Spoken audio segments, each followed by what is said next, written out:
I've worked the night shift at this radio station for 11 years. It sits just outside Niteroi, up a winding road that nobody uses after dark. The building is a relic cracked tiles, a tower that groans when the wind shifts. I take the graveyard slot because I don't sleep well, and truthfully, I prefer the silence.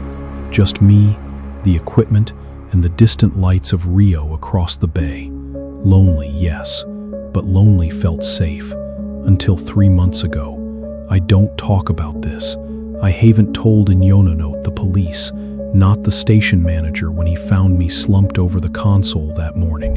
But I need to get it out now, while I still have the nerve. If you've ever heard of the lead masks case, you know the basics.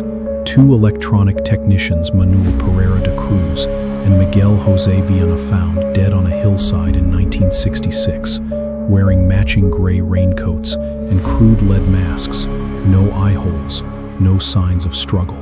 A note in their pocket, 1630B at the determined place. 1830 swallow capsules. After the effect, protect metals, wait for the mask signal. Nobody could explain it. UFOs, occult rituals, suicide pact gone wrong, the theories piled up, but the truth just evaporated. I'd read about it years ago, felt like folklore. Then, on a dead frequency, I picked something up. It was a Tuesday, around 2 a.m. I was running a routine scan of the unused bands, looking for interference. The dial passed a sliver of static at 14.250 megahertz, and there it was, a voice. Not a DJ, not a ham operator. This was thin, metallic, repeating the same phrase in Portuguese over and over, like a looped tape that had degraded for decades. I pressed the headphones tight and listened. Protect the metals. Wait for the signal. Protect the metals. Wait for the signal. The hair on my arms stood up. I knew that phrasing.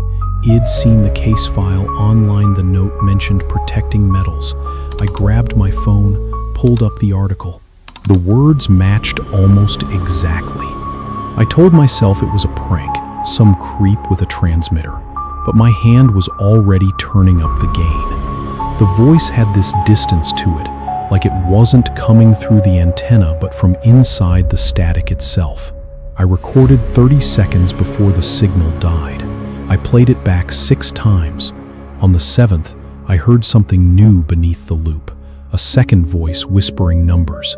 1630, 1830, same times as the note. I should have deleted the recording. Instead, I traced the source. The station has an old directional finder, clunky, but accurate. The signal pulsed intermittently for the next 3 nights. Each time, the bearing pointed southwest, toward the hills around Morro do Vintém, the same hill where they found the 2 men in 1966. Now, I'm not a superstitious man. I repair transmitters for a living. But lying there in my cramped booth, watching the needle quiver toward that dark ridge, I felt something I hadn't felt since childhood, the absolute certainty that I was being watched. I started finding things. Small things at first. A gray button on the floor by the equipment rack, of those oversized plastic buttons you'd see on a cheap raincoat. The cleaning crew swore they hadn't dropped it. Then, 3 days later, a scrap of paper wedged under my keyboard.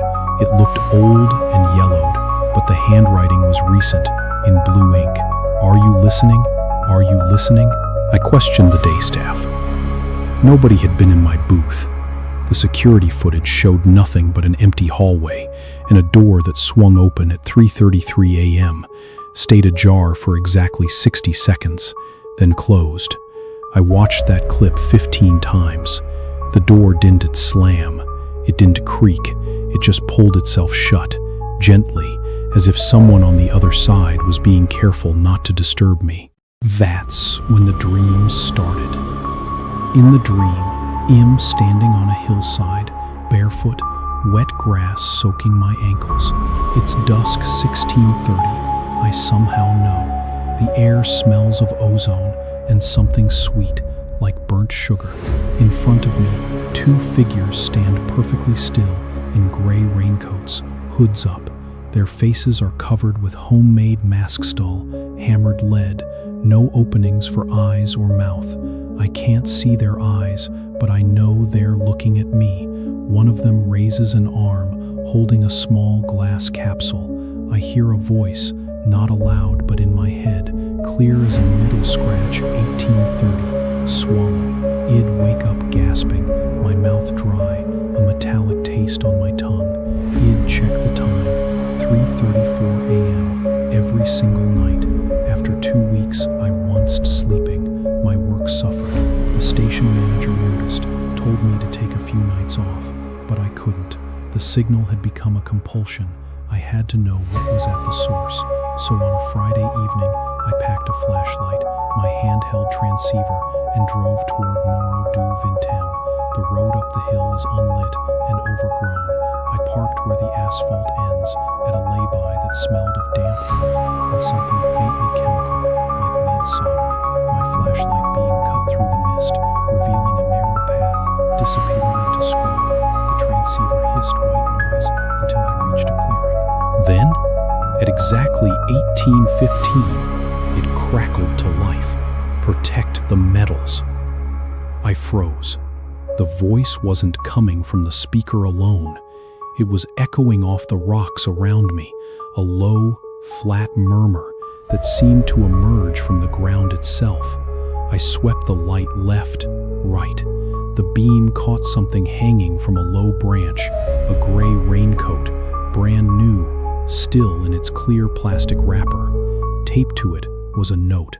I remember my fingers shaking as I unfolded it. Same blue ink, same hand. 1630 you are here, 1830 swallow. Protect the metals, wait for the mask. Below the words, a small gelatin capsule was stuck to the paper with a piece of medical tape. Inside, a dark powder shifted. My mind screamed at me to drop it, to run, but my body wouldn't obey. I looked up from the note, and that's when I saw them. About 30 meters away, on a raised mound, two silhouettes stood in the twilight. Raincoats, hoods, masks, exactly like the dream. The grass around them was flattened, and there was a faint, shimmering haze, like heat rising from pavement, though the air was cold. One of the figures tilted its head a sharp, mechanical motion, as if it had just registered my presence. The other lifted an arm and pointed, not at me, but at the capsule in my hand. I didn't swallow it. I dropped it and backed away, my flashlight beam juddering. That's when the whispering started. Miguel Manuel está na hora. It's time. The names hit me like a punch. Miguel and Manuel, the two technicians from 1966. I'd read those names 100 times. I knew their faces from the old photographs, but the voices didn't come from the figures. They came from the trees, the rocks, the static in my transceiver, 1,000 tiny mouths speaking in unison. I shouted something, I don't know what. Maybe, "Who are you?" The figure that had pointed began walking toward me. Not stumbling, not floating, just walking, steady and unhurried, its raincoat rustling softly. The other one followed. I turned to run back down the path, but the path was gone. The scrub had thickened. The trees twisted into angles that didn't make sense. My flashlight flickered and died. Darkness, the kind of darkness that presses against your eyeballs. I pulled out my phone. The screen glowed, but there was no signal. The camera app, though, was open. I switched to video out of instinct.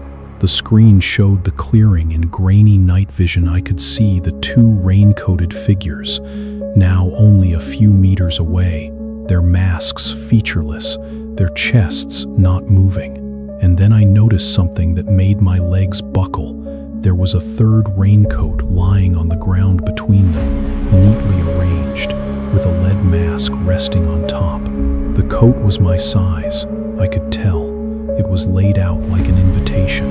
The camera glitched, the screen froze, then jumped to a frame. I never recorded a close-up of a lead mask, but from the inside, pressed against a face.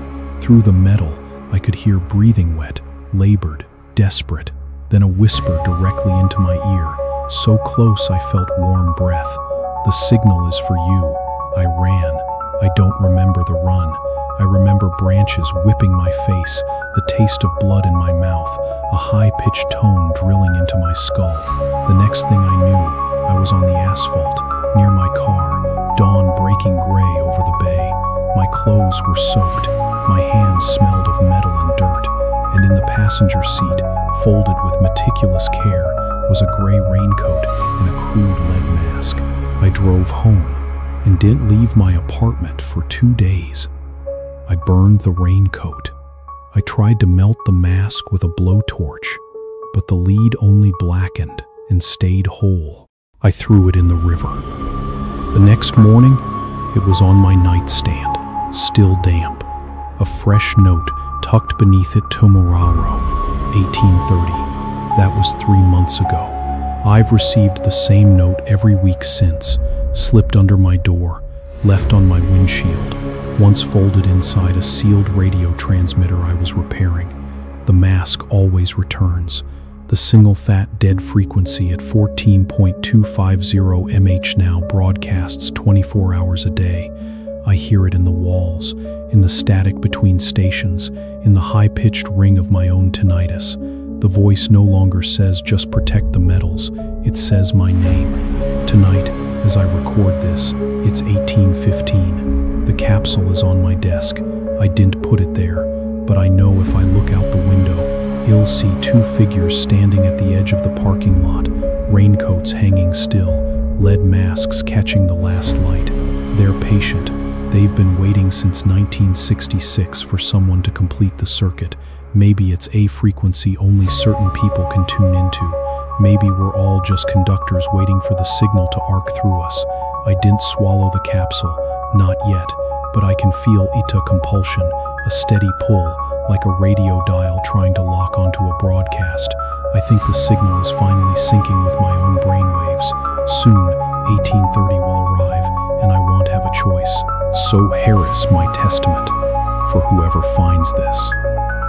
If you ever work the night shift at a quiet station, and you catch a loop on 14.250 megahertz, just turn the dial. Don't trace it. Don't listen for the names, because if you do, you'll end up with a raincoat that's exactly your size, a mask that fits your face, and a note with a time that hasn't run out yet. Wait, there's someone at the door. The lights flickering. It's 1830. I have to. Silence. The static hum continues alone for 7 seconds, then cuts abruptly. Fade to black.